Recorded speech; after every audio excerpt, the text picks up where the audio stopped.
Well, I would explain it, and I would call in to my aid here every scholar known to me, where it is generally reported these days that nobody ever uses that as any kind of proof of a Trinity. That's been given up. There are four us texts in the Bible. Four.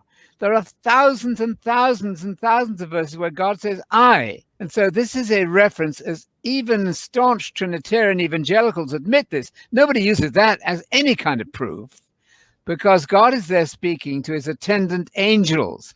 If you want to use the one out of the four, there are only four us texts. The one you use is the one there in Isaiah. Who will go for us? And in that very context, you've got attendant angels. So very probably he wants to involve the angelic host in what he's doing. Absolutely no proof at all. It's as bad as the one in Genesis 19:24, where Yahweh or Jehovah, which may turn out to be the right pronunciation, doesn't matter, but Yahweh rained brimstone from Yahweh. And some of the church fathers had the gall to say, there you go, two Yahwehs. That is, as I think my colleagues have been incensed at some of this. I'm really angered by this. It's maddeningly bad to use that sort of thing as a proof text for Trinity. And in fact, you read in the book of Kings, that Solomon gathered people to Solomon. Well, now you've got two Solomons. No, that's ridiculous. Two gods is one too many. All you have to do is to read the creed of Jesus, and you say to your friends, what about believing as Jesus believed on who God is? How about that? We've got a lot of work to do, and you're likely to get kicked out for even suggesting such a heresy, but stay with it anyway. Even the staunchly Trinitarian NIV translation, I call it the nearly inspired version, not quite as unkind as calling it the not inspired version. That would be going too far. But in their notes, the NIV translation commenting on this says in verse 1, the Hebrew noun Elohim is plural, but the verb is singular, a normal usage in the Old Testament when reference is to the one true God. The use of the plural expresses intensification rather than number. Now, specifically on verse 26, the NIV commenting on the us and the our says that God speaks as the Creator King, announcing his crowning work to the members of his heavenly court.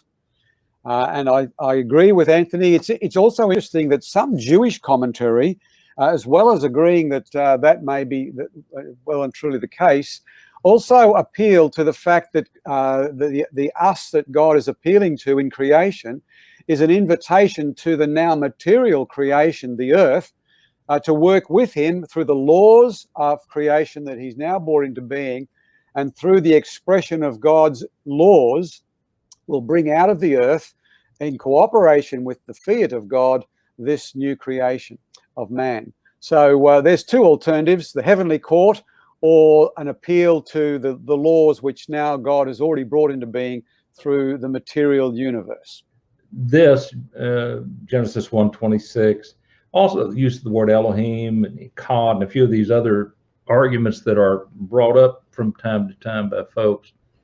I think one thing that's impressed me about that is if you actually begin to read the scriptures themselves, there's no one in the Bible, no one in the entire New Testament, not Jesus, no one else, who ever says, oh, by the way, have you ever read that back in Genesis 1:26, that's to us, you know, let us make, that was me back there. Jesus never says that.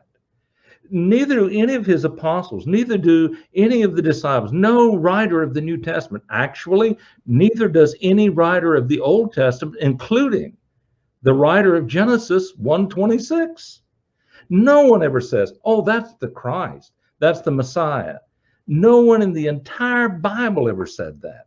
No one in the entire Bible ever said, oh, you know that Hebrew word Elohim, that means there are three persons who are God. Not one person in all the entire Bible ever said that. Not one writer ever wrote it. Same thing with this business about Echad being plural. All of this sort of thing. They bring these things up. They're post-biblical guys that are bringing these things up. They are in the 2nd, 3rd, 4th, 5th, and on centuries before you begin to hear all this. No one in the Bible ever thought in the terms that people are doing here. So you might ask sometime, why didn't somebody in the Bible ever think about that being Jesus in Genesis 1:26? Because people sure make a lot out of that now.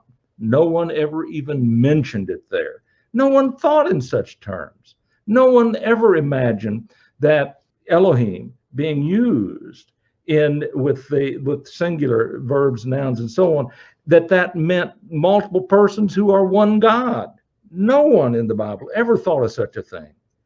No one in the Bible ever thought about Echad being a reference to multiple Yahwehs. This is unthinkable. No one in the Bible ever said. We have to sometimes stop and wonder, well, why are we getting all of our information about these great things from post-biblical folks who came centuries later? I don't have any confidence in them.